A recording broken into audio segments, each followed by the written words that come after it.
Movement चल रही थी, उनकी गिरोला आर्मी थी, फौज जो इंडियन आर्मी से लड़ रही थी।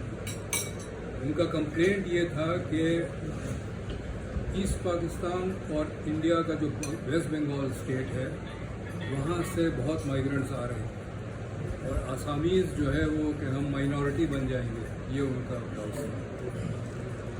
पाकिस्तान में हमेशा रिपोर्ट होता था कम्युनल राइट्स हुए, वो कम्युनल नहीं था, वो इसलिए नहीं उनको मारते थे कि वो मुसलमान थे, वो इसलिए मारते थे कि वो बंगाली हुए, वो आसामीज़ हुए।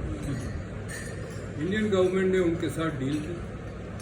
उन्होंने कहा कि कुछ नंबर ऑफ ईयर्स के लिए जो माइग्रेंट आके ऑफिशियली माइग्रेंट बनेंगे वो इतने साल तक वोट नहीं डाल सकते।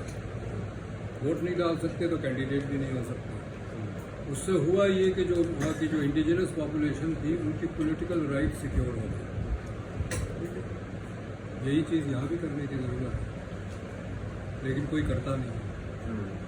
बना के दिया है, फॉर्मल चीज़ें बना के दी।